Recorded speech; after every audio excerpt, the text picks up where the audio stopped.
Ambalma Joliba TV News jawani flaba wanga folini tanuni ambo tagadi aw bela jelema bi jumado ina membi utukalu tletani flakofo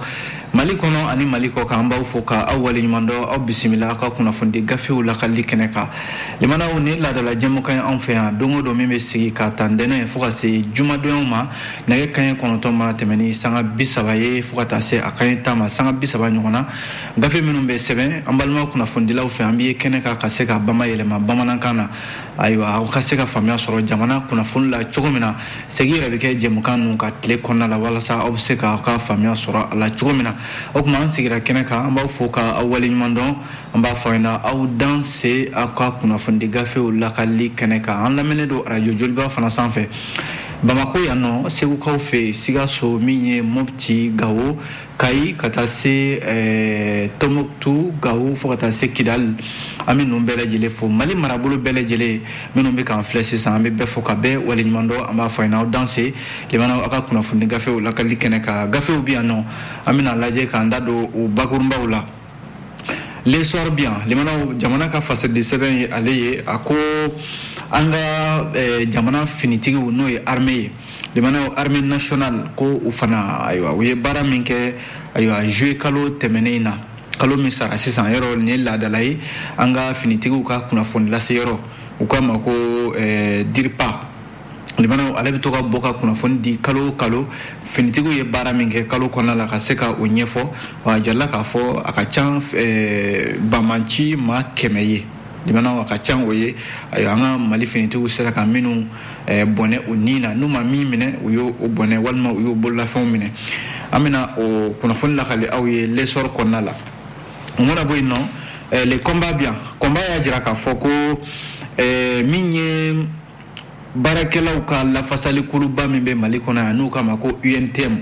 de mana Union nationale de travail du Mali a nyamoko bay Yakuba Katle de yoro Yakuba Katle kando ka fo ko gouvernement ayo aye sharia dota sharia mi nu kama ko arrêté numéro 2022 02 78 MTFPDSSG CNCFP le mana on y sharia gouvernement minta barakelaw ka hake de do kasega udo fonction publique la no collectivité barakelaw ye nga barakelaw ka la fasal kulu werbe no la sanve la kol karamo ye snesup ale de ko UNTM anyemo ba ubeni la ni mina ku ka bla jona ka bamba kuma na sabu UNTM nyemo ba no Yakuba Katle ale re mangani kuma fo fiu amayada combat yo kuma fo amina o lakale awi sisa nouvelle horizon bien no ale fana kuma na le mana o flaw ka jere jakuluba ni kama ko capital pulaku ko gouvernement ye la série minge ka mi français jamana kuntigi ka fayena abeka mali deun yere demande kay nyona ka temena ka kuma we no ye damateme kuma we ka foko armée bi ka shiado de fa malaya aka Emmanuel Macron ka tamado sinfa farafin jamana konna la kirene la Guinée Bissau mingera jouer kalot le mogan shegi temeni capital plagu ko ale kon ba yere aya gouvernement ka o communiquer in kono amina o lakale awye 600 mimbi talike pangru minumbe ni aywa obe minusma tokola malila yanno le mana o minusma ka mina fenfebe anake atina wati jan rebo ka foire pepe barkan taraga bo malila ko o manjamble nouvelle horizon yo kuma fo amina o lakale awye o mana boy minye soirée Bamako ye ale fana kumana soirée Bamako ya jira ka fanga sanve kena so ba membe na flene aya kulu sanve no kama ko point G le mana point G ko point G ko na folo chama de tuna min ta Ramadan abise million keme shegi nyona de ma ni dabal banko ida le mana ko point G min ni kunungo dana mi kundale do akabinga bi au point G kon ba to de bolo de mana na folo mi du point G na bi fo ka fo a tayro madon o de chara syndicat wera ajira ka fo lu fana dabal bana akola ayo so de Bamako yo kuma fo amina o lakale awi o mana boyno les échos wele bien le mana o écho kuma do min ka be o de anga shifina ka o krengane la muso manan minum be ni ulu chiere foitula jabarani la yeli ko krengane la a fo mi mako telenovelas de mana ko telenovelas bi ka cheni mindo anga sigida ko na la krengane la siminakaw n'o ye musomanninw ye olu ka ladamu kɔnɔna la bi a ka can dɛ limanaw ni denmansaw m'a lajɛ ka denw ka ladamu ta ba la ayiwa ni telenovelas ko ninnu k'a bɛ ka min tiɲɛ denmisɛnninw ka ɲɛnɛmaya la bi o de ka can an bɛ sɔrɔ k'a kuncɛ ni l'indépendant ye limanaw ko an ka bololandolatanaw n'o ye afrobasket minnu si tɛ tɛmɛ san 18 kan limanaw tɛgɛrɛ k'a fɔ mali samatasɛgɛ musomanw ye dɛ n'o ye aiglenu ye ko u filɛ nin ka taa u jɔ ayiwa walanba sanfɛ n'o ye finale ye a jirala k'a fɔ mali samatasɛgɛ musomanw bi bɛ olu ka bololandolatan ayiwa u ni Egypte olu de kan ka ɲɔgɔn sɔrɔ walasa ka se ka jɔnjɔnba o sɔrɔ l'indépendant y'o kuma fɔ an bɛna o lakale aw ye ani sisan dɔɔnin na yan'an ka se nin bɛɛ lajɛlen ma an bɛ fasiri lakaleli daminɛ ni nouvelle horizon n'a fɔ l'essor limanaw jamana ka fasiri sɛbɛn don a kumana a ko min ye bamanca wale kɛlɛli an ka jamana kɔnɔ yan k'a bɛ se a ka ca finitigi maa 100 ye minnu fara kalo tɛmɛnen na jɛni dɔ ye nin kuma fɔ min ye an ka cakɛda min bɛ yen n'ale de bɛ finitigiw ka kunnafoniw di limanaw k'a ma bakurunba la ko DIRPA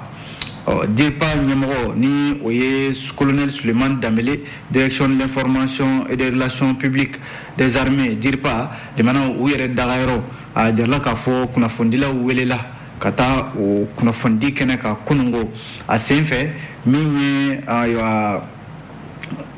min bɛ tali kɛ dɔgɔkun tɛmɛnen na an ka finitigiw limanaw u ka bolofara min bɛ yen n'u k'a ma ko opération kɛlɛtigi ni o bɛ ayiwa maliko kɔnɔna la ayiwa k'u sera ka n k'a fɔ bamancɛ min fa limanaw a ka ca maa 100 de ye o kunnafoni de bɔra ka bin a jirala k'a fɔ nin waleba min kɛra nin ye ayiwa ko a bɛ n'a fɔ mali finitigiw ka sigi ka bamanciw lajɛ u ka tiɲɛni na o de banna pepewu mali finitigiw bi na u bɛ bolo min ka bi o de ye ka bamanciw ka ayiwa walejugu min n'u b'a ta ka ɲɛsin jamana yɔrɔ caman ma yɔrɔ kɔsa in na a yira k'a fɔ jamana yɔrɔ caman de bɛ yen bamanciw ka walejugu tara ka o yɔrɔw sɛgɛrɛ k'a daminɛ kolokani ka taa kati jalasagu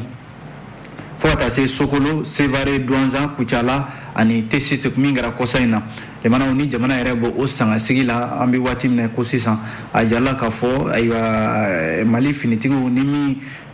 u ka wulikajɔ minnu bɛ yen ni o bɛ kɛ a kɛra kunnafoni ɲini sira ye o a kɛra hali waati minnu na u bɛ wuli yɛrɛ ka taa bamanciw nɔfɛ fo u dagayɔrɔw la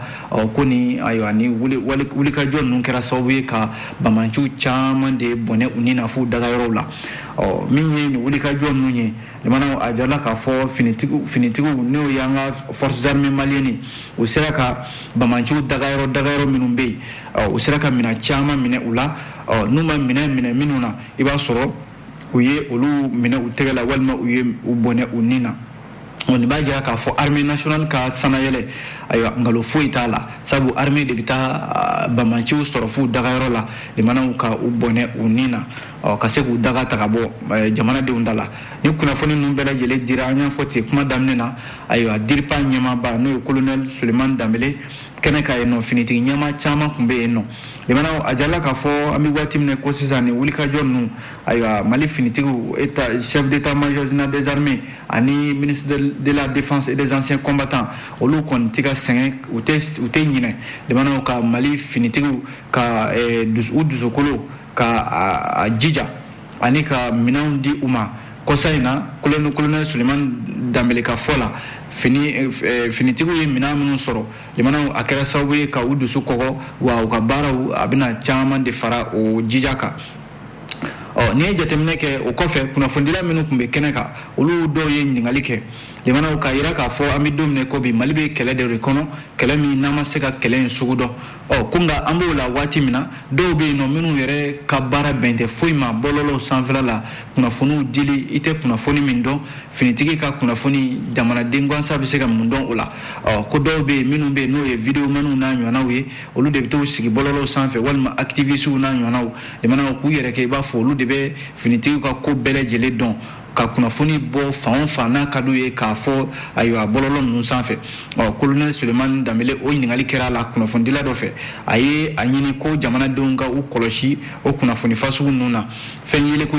ta bɛɛ tɛ tata ye n'a fɔra ko i yɛlɛla bɔlɔlɔw sanfɛ ka taa sɔrɔ kunnafoni dɔw bɛ yen dɔ bɛ ka i yɛrɛ kɛ finitigiw ka kunnafoni di mangana ye k'e bɛ t'o ta k'e b'o kɛ tiɲɛ ye ka tiɲɛ don o la ko bɛɛ k'i kɔlɔsi a ko la san o kɔsɔ in na jamana Mali finitigiw ka finitigi minnu bɛ yen ni u binna ayiwa T-Site ni ayiwa dɔw teliyara ka o tɔgɔw ta k'o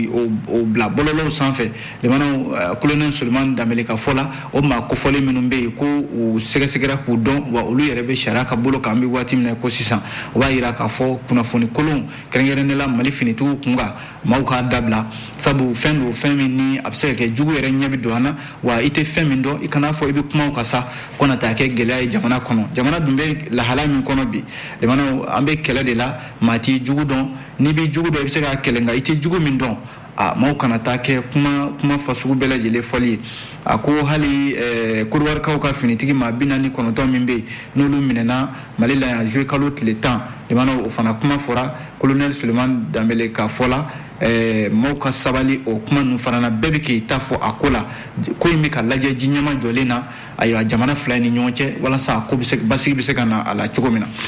jamana kunnafoni filɛ nin ye an ye nin sɔrɔ l'essor ale kɔnɔna la o mana bɔ yen le combat an bɛ don a kɔnɔ jamana combat ka kuma la bi a y'a jira k'a fɔ baarakɛlaw ka Mali baarakɛlaw caman bɛ ɲɔgɔn sɔrɔ lafasali kuluba min kɔnɔ n'u k'a ma ko Union nationale des travailleurs du Mali ale ɲɛmɔgɔ de ye Yakuba Katile Yakuba Katile de y'i kanto k'a b'a ɲini gouvernement fɛ k'a ye sariya dɔ ta ni o ye décret dɔ ye an k'a fɔ arrêté décret dɔ don décret min ni o taara u k'a ma ko arrêté numéro 2022 0278 limanaw MTMP TDS SG CNCFP limanaw nin b'a jira k'a fɔ ko baarakɛla dɔw bɛ yen n'o ye collectivité territoriale baarakɛla maa 11 ɲɔgɔnna ye olu sen donni forobaca la n'o ye fonction publique ye min ye UNTM ye ale de y'a jira k'a fɔ ko min filɛ senna nin ye ko gouvernement k'a jɔ joona u ye waati yɛrɛ di Mali gouvernement ma kɛrɛnkɛrɛnnenya la ministre min bɛ yen n'o bɛ forobaca kunna ministre du travail et de la fonction publique Awa Paul Diallo ko a ka nin baara in jɔ secrétaire général min filɛ nin ye SINESUP n'o ye sanfɛ l'école karamɔgɔw olu ka lafasali kulu fana de y'o ye syndicat national de l'enseignement supérieur et de la recherche scientifique SINESUP a ɲɛmɔgɔba Abdou Male ale fana bɔra ka Yakuba Katile k'a fɔ a ɲɛna ko maa do nin kuma in man ɲi ale da ale kana kɛ maa ye min bɛ tasuma wuli ayiwa baarakɛlaw fana ni ɲɔgɔn cɛ sabu Yakuba Katile yɛrɛ ale bɛ jɔyɔrɔ min na bi jɔyɔrɔ in ta a yamaruya fiyewu a ka hali kuma syndicats tɔgɔ la sabu jɔyɔrɔ min b'ale bolo bi n'o ye conseil économique et social et culturel o ɲɛmɔgɔ de ye ale ye jamana ka cakɛda jɔsenba dɔ don ale tɛ se k'i to o cakɛda in ɲɛmɔgɔya la k'a bɛ syndicat yɛrɛ baara kɛ o ye fɔlɔ ye filanan ye mun ye Yakuba Katile tɛ maa ye bi a kɛmɛ ka ale bɛ jɔyɔrɔ camanba de la jamana kɔnɔna la yan a k'a to maa wɛrɛ ka nin kuma fɔ o ka fisa ale yɛrɛ ye sabu i tɛ se k'i to nin cakɛda ninnu na ka tila k'a fɔ k'i bɛ syndicat yɛrɛ baara kɛ limana o bɛ n'a fɔ maa min bɛ ka kiiri tigɛ e yɛrɛ ye lafasaliba ye o tɛ se ka ɲɛ min ye Abdou Male n'o ye SINESUP ɲɛmaa ye a k'u b'a ɲini Yakuba Katile fɛ a k'i dabɔ nin ko in na sabu a kana na fɛn de don fɛn min ni bɛnkan de don Mali gouvernement ani syndicats ni ɲɔgɔn cɛ Abdou Male y'a jira k'a fɔ ko a bɛ ka baarakɛla minnu kofɔ tan maa 400 maa 42 gouvernement de ye sariya ta limanaw n k'a fɔ septembre kalo tile 14 san 2019 maa fɔlɔw olu taara a bɛ se maa 32 ɲɔgɔnna ma utukalo tile 14 san 2021 maa filanan olu fana kun bɛna ta a tɔ kun ye maa 11 min ye n'olu bɛna ta ayiwa ka bila Mali forobaca la n'o ye fonction publique ye Yakuba Katile ka tɔn n'o ye UNTM ye ale de ye wulila k'i jɔ ko gouvernement ka segin kɔ joona k'a b'an ban kuma na SINESUP ɲɛmaa n'o ye Abdou Male a ko Yakuba Katile tɛ mun kalama nin ye bɛnkan de ye Mali gouvernement ani baarakɛlaw ni ɲɔgɔn cɛ k'a fɔ ko contractuel minnu bɛ n'o ye baarakɛla wɛrɛw ye a bɛ se maa 500 ni maa 2 ɲɔgɔnna ma a bɛɛ lajɛlen n'i y'a fara ɲɔgɔn kan ko bɛnkan in tɛmɛna SNESUP ani gouvernement cɛ mai kalo tile 18 san 2017 yɔrɔ o tɛ bi ye o bɛnkan in de bɛ sen na o maaw de bɛ ka ta dɔɔni fo ka n'a tɔ to maa 11 ye a tɔ tora maa 11 min ye minnu sen kan ka don forobaca la n'o ye fonction publique ye u kan ka bɔ contractuellement de la ka kɛ fonction publique baarakɛla ye o min filɛ sen na nin ye a bɛ san 12 bɔ o baara bɛ sen na ko n'a fɔra k'a fɔ UNTM bɛna fɔ bi ko gouvernement k'o baara jɔ yɔrɔ gouvernement nin na kɛ gɛlɛya wɛrɛ ye min ye SNESUP ɲɛmɔgɔ Abdou Male a ko bɛ min fɔ UNTM ɲɛmɔgɔ ye n'o ye Yakuba Katile a ka nin ko in a k'a bila joona sabu maa don ale man ka nin kuma fɔ ani yan'a ka kɛ ka taa bɛn don baarakɛlaw ni ɲɔgɔn cɛ a kana taa fɔ ko ka taa bɛnbaliya wɛrɛ don baarakɛlaw ni ɲɔgɔn cɛ yɔrɔ UNTM yɛrɛ dalakan kɛra mun ye ko sariya min filɛ nin n'o ye arrêté ye min taara ayiwa gouvernement fɛ février kalo tile 22 san 2022 in ko olu yɛrɛ ka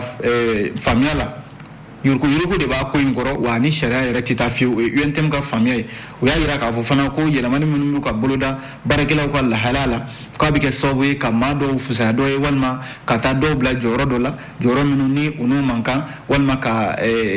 baarakɛlaw fɔ ɲɔgɔn kɔ UNTM ka faamuya y'o ye k'a sɔrɔ don SNESUP ka faamuya fana na ko in ye bɛnkan de ye a mɛnna a bɛ sen na a dun yɛrɛ kuncɛyɔrɔ sera ka ban n'a fɔra UNTM bɛna fereke don baara la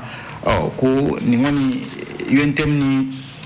SNESUP k'u tɛ ka dumuni kɛ tabali kelen kan o bɛ bɛnbaliya de kofɔ u ka ko la diɲɛma jɔlen na maa min ye fasiri kɛ Den Sanogo jamana an ye nin bɔ le combat ale kɔnɔna la o mana bɔ yen Nouvelle Horizon bi yan jamana min ye Nouvelle Horizon fɛla ye dɔwɛrɛ tɛ o a ko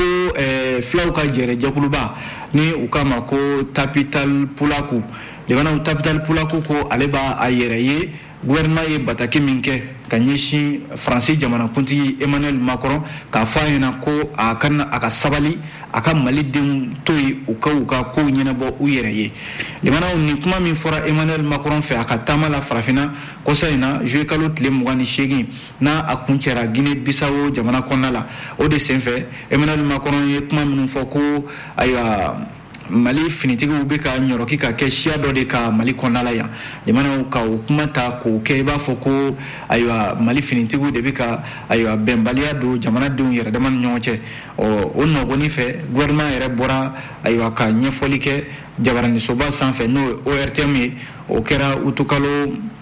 tile 10 k'a fɔ Emmanuel Macron ɲɛna limanaw k'a fɔ a ɲɛna ko ayiwa a ye nin kuma min fɔ nin ye a ka sabali a ka kuma minnu bɛ yen ni kuma jantigidanw don ka malidenw yɛrɛ dama bila ɲɔgɔn na walima dɔwɛrɛ tɛ juguyaw kumaw don ka ɲɛsin Mali jamana ma a k'a dabila min ye Tapital Pulaku ɲɛmɔgɔ ye n'o ye Abu So ye limanaw Abu So fana nana ka na kuma jabaranisoba sanfɛ ka gouvernement ka kuma in k'a sɛbɛntiya a k'u ye kuma in mɛn gouvernement ye communiqué min kɛ ka ɲɛsin Faransi jamanakuntigi ma olu ye kuma in mɛn nka kuma in fana u fana b'u yɛrɛ ye a kɔnɔna la maaw bɛ ka min fɔ k'a fɔ ko ayiwa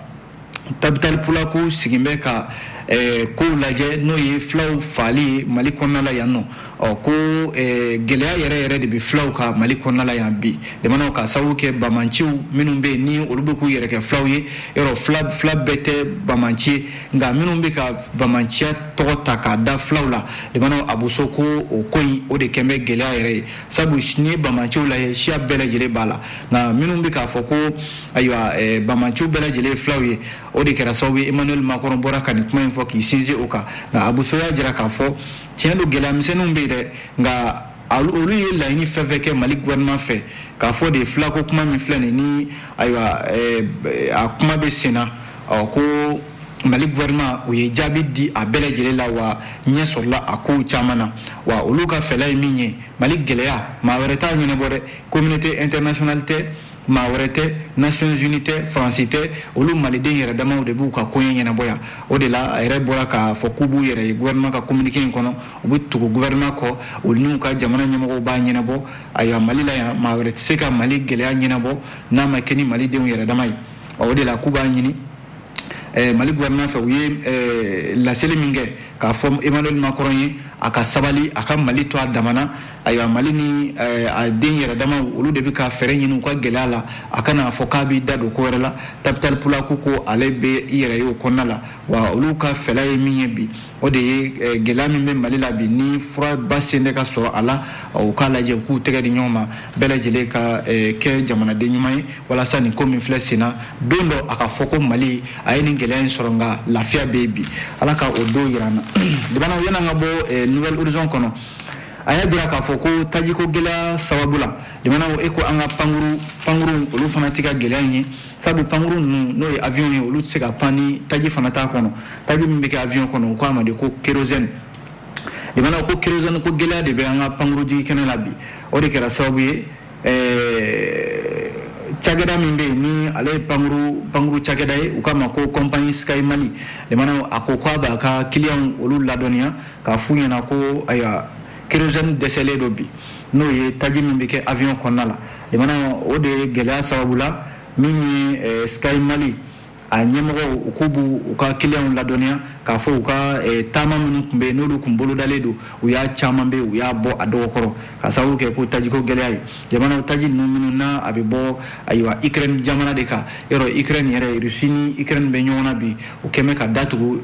Ukraine da la ko n'i ye farafina lajɛ Libanaw taji fɛn fɛn bɛ yen n'a bɛ sɔrɔ an fɛ yan nɔ a fanba a bɛ bɔ Ukraine jamana de kan ko Ukraine datugu bɛ olu da la bi ka sababu kɛ u ni Russie ka kɛlɛ ye ko hali cakɛda minnu bɛ yan nɔ n'o ye pankuru cakɛdaw ye i n'a fɔ Tunis Air Côte d'Ivoire ani Mali la Sky Mali olu y'a jira k'a fɔ ko ka taama minnu bɛ yen n'a kun bolodalen don taama ninnu caman de bɛ a bɔra a dɔgɔ kɔrɔ ka sababu kɛ kérosène ko gɛlɛya ye an bɛ don min na ko bi Libanaw ko hali Mali la yan nɔ an ka finitigiw ka pankuru minnu fana bɛ yen n'olu bɛ pan a gɛlɛya ma se olu ma dɛ sabu ko gouvernement kɔni kɛn bɛ ka fɛɛrɛ tigɛ i n'a fɔ kunnafoni b'a jira cogo min na Nouvelle Horizon kɔnɔ walasa a gɛlɛya in kana se olu ma Libanaw kunnafoni filɛ nin ye an ye nin bɔ façade sɛbɛn Nouvelle Horizon ale kɔnɔna la ni o bɔra ye an bɛ don le soir de Bamako kɔnɔ min ye soir de Bamako ye Libanaw a y'a jira k'a fɔ ko an ka kɛnɛyasoba min bɛ yen ni ayiwa ko a ma ko point G Libanaw point G bilama a ko tɔgɔ tiɲɛ bɛ a nɔfɛ ka sababu kɛ nafolo caman de tununa nin yɔrɔ in kɔnɔna la nafolo ninnu taayɔrɔ ma se ka dɔn a kɛra ayiwa vérificateur général ale ka sɛgɛsɛgɛli de kɔfɛ bureau de vérificateur général ale de ye sɛgɛsɛgɛli dɔw kɛ kɔsani na ayiwa min ye point G a kɛnɛyasoba kɔnɔna la sɛgɛsɛgɛli ninnu jaabi de nana wolo min na o ye k'a fɔ miliyɔn kɛmɛ caman o de tununa point G ale kɛnɛyasoba in kɔnɔ Libanaw ko an bɛ don min na ko bi point G tɔgɔ man di bi fiyewu ka sababu kɛ a ka baara kɛcogoya yɛrɛ ye o la sa ɲininkali min ni bɛɛ lajɛlen bɛ ka o kɛ i yɛrɛ la o ye k'a fɔ vérificateur général ka nin tɛmɛni min n'a kɛra nin ye a bɛ se ka tiɲɛ di maa minnu bɛ k'u yɛrɛ ɲininka yalima point G min ni kunun a tun bɛ fɔ a ma ko farafinna yɛrɛ kɛnɛyasoba min n'ale de tun kɛ bɛ misali ye Mali dɔrɔn tɛ dɛ farafinna point G kun ye misali de ye nka an bɛ don min na ko bi a kɛnɛyaso in a baara kɛcogoya kɛ bɛ sababu yɛrɛ ye Libanaw i tɛ se k'i jigi da point G kan o la sa vérificateur général ka tɛmɛni na a y'a jira k'a fɔ ko nafolo min tununnen filɛ nin ye a kɛra sababu ye bi baarakɛlaw yɛrɛ olu dabali banna min ye syndicats yɛrɛ y'a jira k'a fɔ nin kɔni kɛra dabalibanko de olu bolo waati min na olu bɛ ka laɲini kɛ u tun bɛ fɛ ka taa baarabila yɛrɛ la o laɲini dɔw tun ye k'a fɔ baarakɛminɛn ka sɔrɔ ani baarakɛlaw ka sara kɛrɛfɛ saraw olu ka di n'a fɔra k'a fɔ ni kibaruya fana nana bɔ ka bin tuguni ko miliyɔn 800 o tununa vérificateur général ale ka sɛgɛsɛgɛli kɔfɛ tiɲɛna k'a kɛra dabaliban de olu yɛrɛ bolo o la syndicats ka ɲɛfɔli la min ye point G yɛrɛ ɲɛmɔgɔ ye Libanaw olu bɛ ka damatɛmɛ ko minnu kɛ ka tugu ɲɔgɔn na a tɛ se ka bali olu la sabu fɛn min bɛ yen ni olu ye nin kuma fɔ a mɛnna k'a fɔ ko hali ɲamancɛla dɔrɔn n'o ye poubelle ye o ka ɲini ka bila point G kɔnɔna la ko n k'a fɔ point G ɲɛmɔgɔw bɛ olu kɛ i n'a fɔ ayiwa baarakɛla wɛrɛw minnu bɛ fɛ ka ayiwa kɛnɛyaso in a dafiri k'a sɔrɔ dun u bɛ fɛ kɛnɛyaso in ka taa ɲɛ de an b'o la waati min na Libanaw a jala k'a fɔ point G ɲɛmɔgɔw ayiwa u tɛgɛ tara baara dɔw fana na minnu bɛ yen ni o tɛ a tɛ se ka faamuya hakili yɛrɛ fɛ sabu ko hal n'a fɔra ko ka jakarta san limana n'o ye moto jakarta ye i b'a sɔrɔ u bɛ taa 100,000 o don o la jakarta 100,000 limana o kɔni o bɛɛ b'a dɔn k'a fɔ jakarta tɛ 100,000 bɔ n'i ye 100,000 tila 2 ye o bɛ jakarta sɔrɔ k'u bɛ dɔ farali min kɛ a nafolo kan limana fo ka taa fɔ a to ten ko o de jaabi filɛ nin verificateur général ka sɛgɛsɛgɛliw la ko wa congé dɔrɔn tɛ dɛ limana kɛnɛyaso dɔw bɛ yen i n'a fɔ hôpital de Kati ani Agence nationale des établissements hospitaliers ninnu fana tɔgɔ fɔ bɛ a ko la nka hali n'a sɔrɔla olu ta ma juguya kosɛbɛ congé de ta kɛra la ayiwa wasanba yɛrɛ ye o ta fɔ bɛ nafolo min tunna limanaw 800,000 k'a sɔrɔ dun kɛnɛyaso in a bɛ kule la bi minɛnko ni baarakɛlaw ka laɲini caman o bolo kunnafoni filɛ nin limanaw ntɛ ne ka kuma ye an ye nin bɔ le soir de Bamako kɔnɔ n'an bɔra yen an bɛ don fasidi sɛbɛn min kɔnɔ o k'a ma ko les échos welewele limanaw écho kumana Eko y'a jira k'a fɔ ko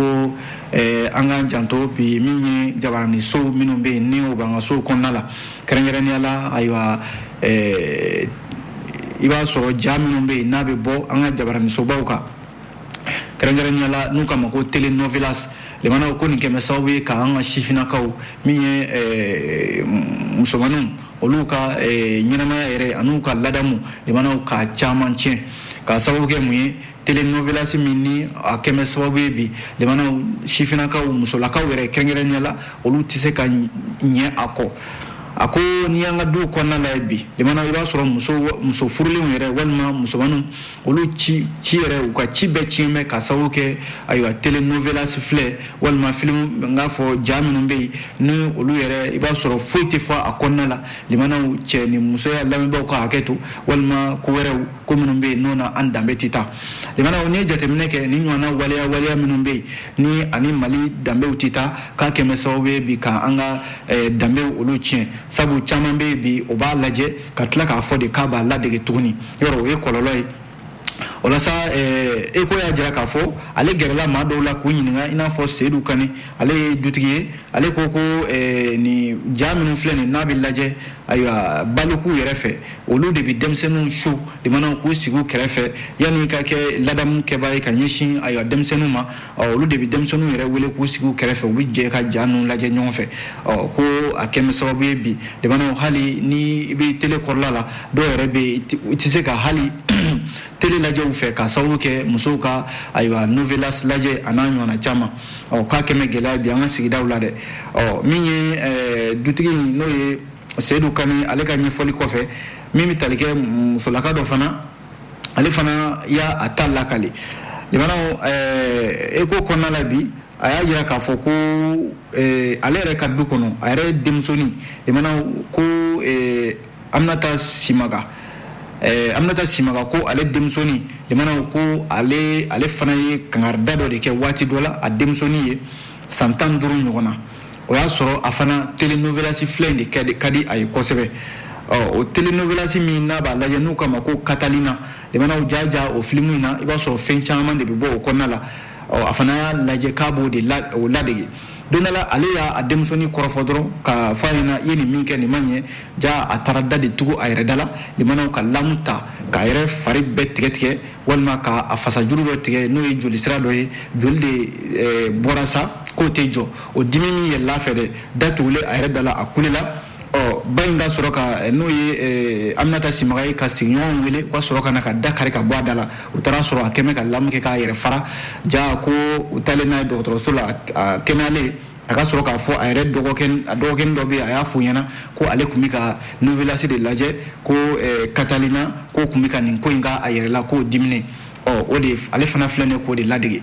limanaw a ma bɔ a ye minɛn fɛrɛlen na o kɔrɔ de sa limanaw an ka sigida la an ka duw kɔnɔna la an ka kɔlɔsi denmisɛnnin minnu bɛ yen ni u kunbaw ka bon u bɛ fɛn bɛ yen n'u b'a lajɛ u b'a fɔ k'u b'a ladege de denmisɛnnin don kunba ka bon a mana min ye a b'a fɔ k'a b'a ladege an ka kɔlɔsi ladamu la limanaw a jɔyɔrɔ ka bon an ka sigidaw kɔnɔna la kosɛbɛ kunnafoni filɛ nin an ye nin bɔ les échos kɔnɔ an b'a kuncɛ ni min ye teliya la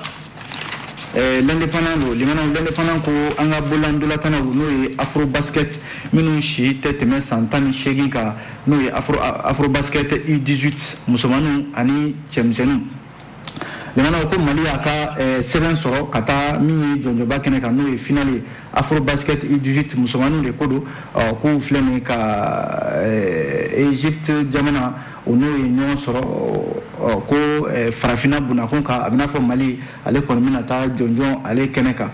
ni ma yira ka fo bi ay Afro Basket ni nabe sena Canada jamana ka lemana mi nga fo Madagascar ale jamana ka lemana akera sababu ye ayo anga samata sega musoman o ka sega Mali kuna wolo o be kenen kay ko ka bulandulatan ayre buludalido kabla wala saka sega ni dolatan a buluda ko anga mi dugaw ke nunu ye seba halsa ala ka diuma ko nan jonjoy de mana ko na foni flani ay ni bo l'indépendant ale konala ni ala sona ana nyon soro ya do ko were ka gafe were o minu mana bo ko lula kale awye o kuma ala ka wati were irana ni kunya ka kuna foni gafe